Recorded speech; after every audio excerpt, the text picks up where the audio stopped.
Hello friends, competitive classes by Barkha में आपका बहुत बहुत स्वागत है। आज हम स्टैटिस्टिक्स पार्ट 30 करेंगे, जिसमें हम प्रीवियस ईयर्स के क्वेश्चंस करेंगे, जिसमें हम ये पर्टिकुलर ईयर 2014 हमने सिलेक्ट किया हुआ है, इसको हम डिस्कस करेंगे। ये प्रीवियस ईयर क्वेश्चंस हैं, ये आपके एग्जाम में आए हुए क्वेश्चंस हैं, तो आपको इससे हिंट मिल सकता है कि किस तरह के क्वेश्चंस आते हैं आपके एग्जाम में। तो आइए शुरू करते हैं एमसीक्यू। ये पहला क्वेश्चन जैसे है, विच of the following is not an advantage of sample survey over complete census. हमने कंप्लीट सेंसस किया और हमने सैंपल सर्वे किया, तो अगर हम देखें कि इन सब में से एक एडवांटेज नहीं है कंप्लीट सेंसस करने का, सैंपल सर्वे करने का कंप्लीट सेंसस करने की बजाय, तो वो है reduction of error. Reduction of error कोई ऐसा एडवांटेज नहीं है सैंपल सर्वे करने का। अगर हम सेंसस कर रहे हैं, सैंपल सर्वे कर रहे हैं और सेंसस नहीं कर रहे हैं, तो ऐसा कोई एडवांटेज नहीं है कि उसका एरर रिड्यूस होगा। Next, number of possible samples of size n out of the population of 4 units. देखिए, हमें पॉसिबल सैंपल्स बताने हैं जिसका साइज है 2, पॉपुलेशन कितनी है 4 यूनिट्स, रिप्लेसमेंट नहीं करनी है। तो ये कैसे करेंगे, हमारा कैपिटल एन हो गया 4, हमारा स्मॉल एन हो गया 2, और हम निकाल लेंगे इसका कॉम्बिनेशन। आप कॉम्बिनेशन निकालिए, इसका कॉम्बिनेशन निकालने पर 4C2 आएगा। 4C2 हो जाएगा 4 into 3 into 2 into 1 divide by 2 into 1 into 2 into 1। तो ये तो कैंसिल हो गया, और 2 से 2 3 ज़ा 6। Next question, in which of the following cases या case one can conduct sample survey. इनमें से किस केस में कोई सैंपल सर्वे कंडक्ट कर सकता है।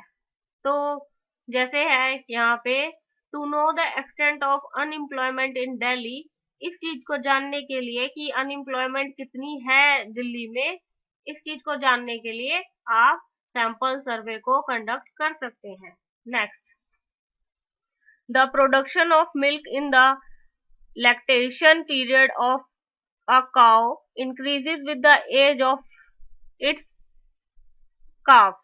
देखिए, जो प्रोडक्शन ऑफ मिल्क है काओ का, वो बढ़ जाता है उसके काफ की एज बढ़ने के साथ साथ।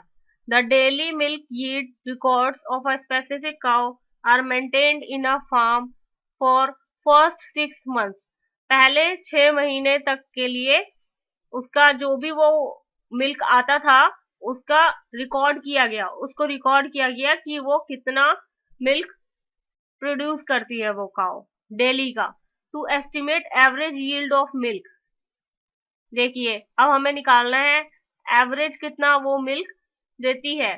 तो कौन सा सैम्पलिंग प्रोसीजर यूज किया जाएगा, कौन सा यूज किया जाना चाहिए, तो वो है स्ट्रेटिफाइड, जिसमें आपका हर एक चीज को ग्रुप्स में डिवाइड कर दिया जाता है। ग्रुप्स स्ट्रेटा में डिवाइड कर दिया जाता है, ग्रुप्स मतलब स्ट्रेटा में। तो इसमें स्ट्रेटा को क्या ले लिया है, मंथ। हर मंथ को अलग अलग ग्रुप का नाम दे देंगे और यहाँ पे लग जाएगा stratified sampling with month as strata.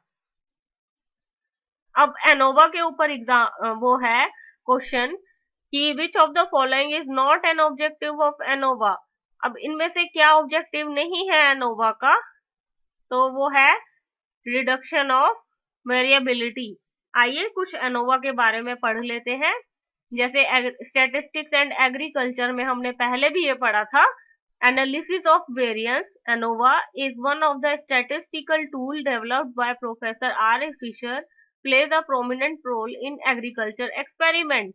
एक तो ये एनोवा एग्रीकल्चर एक्सपेरिमेंट के लिए यूज किया जाता है in test of significance based on small samples इसमें सैंपल्स का यूज किया जाता है.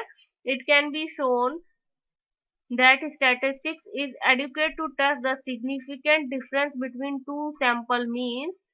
इसमें देखा जाता है कि क्या डिफरेंस आ रहा है दो अलग अलग सैंपल्स में. The analysis of variance, we are concern with the testing of equality of several population means.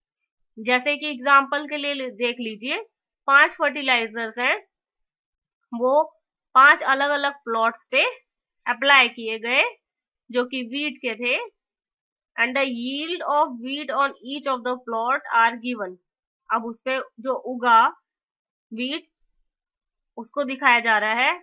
In such a situation we are interested in finding out whether the effect of these fertilisers on the yield significantly different और not. अब इसमें यह देखा जा रहा है कि जो खेती हुई 5 अलग अलग प्लॉट पे, वो डिफरेंट है कि सेम है कि क्या है, ये देखा जा रहा है. तो ये एनोवा टेक्निक है, ये एनोवा टेक्निक है जो यहाँ पे अप्लाई हो रही है. The answer to this problem is provided by the technique ANOVA. ANOVA यहाँ पे अप्लाई की जा रही है, और एनोवा का मतलब है analysis of variance, and it is used to test the homogeneity of several population means. उसमें देखा जाता है कि उसमें क्या क्या सिमिलैरिटी है उन पांचों में. अब नेक्स्ट है which component of time series. Series है ये, series. Which component of time series has minimum period of more than 1 year. जहां समय 1 साल से ज्यादा का हो उस टाइम सीरीज को बोलेंगे. कम से कम 1 साल से ज्यादा का हो तो वो हो जाएगा cyclic component. Increase in sales of garments. अब देखिए फेस्टिव सेल लग गई, सेल ऑफ गारमेंट्स हो रही है और सेल चल रही है, और इंक्रीमेंट हो चुका है उन सेल का, वो सेल अच्छी चल रही है फेस्टिवल सीजन पे. तो वो किससे रिलेटेड है, वो है सीजनल कंपोनेंट से रिलेटेड. अब इसमें क्वेश्चन है टाइम सीरीज डेटा क्या होता है. Time series data is the data collected in accordance with the time of occurrence. वो टाइम ऑफ अकरेंस के हिसाब से डाटा कलेक्ट किया जाता है. और इसका एक और बात है, the data obtained along with some time references. कुछ टाइम रेफरेंसेस के हिसाब से भी वो डाटा कलेक्ट किया जाता है. तो 2 और 4 इसका आंसर हो गया. Consider the following situation. अब आपको ये सारी सिचुएशंस देखनी है. जैसे अब business firm wants to study its production growth records. A health survey wants to study the tuberculosis condition over a district of West Bengal. A trainer wants to keep the records of running times of a splinter over repeated trials. और एक है a meteorologist wants to study the effects of global warming over last few decades. तो इसमें बताना है the analysis of time series is very much suitable in the series. अब time series analysis कहाँ suitable पाया जा रहा है. एक तो बिजनेस रिकॉर्ड करना चाहता है, वो स्टडी करना चाहता है कि उसकी प्रोडक्शन कितनी हुई. और एक मेटीरियोलॉजिस्ट वाला जो ये था हमारा, जो स्टडी करना चाहता है इफेक्ट्स ऑफ ग्लोबल वार्मिंग, जो कुछ पिछले दशकों में हुए हैं उसका इफेक्ट्स को वो देखना चाहता है. तो इसमें टाइम सीरीज का फंडा काम आ जाएगा. अब फ्रेंड्स नेक्स्ट वीडियो में जो कि पार्ट 31 होगा उसमें हम पढ़ेंगे measures of dispersion, skewness and kurtosis.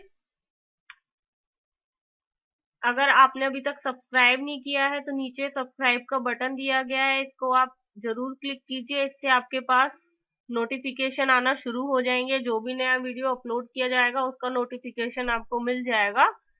अगर आप फेसबुक के थ्रू जुड़ना चाहते हैं तो नीचे लिंक दिया गया है www.facebook.com. नीचे मतलब डिस्क्रिप्शन बॉक्स में आपको इसका लिंक दिया गया है जो कि है www.facebook.com/competitiveClassesByBarkha. आप उस पेज पे जाएं, डिस्कस करें, आप अपने क्वेश्चंस डिस्कस करें, हमारे साथ जुड़े। Your success is our aim. Thanks for watching this video. Bye.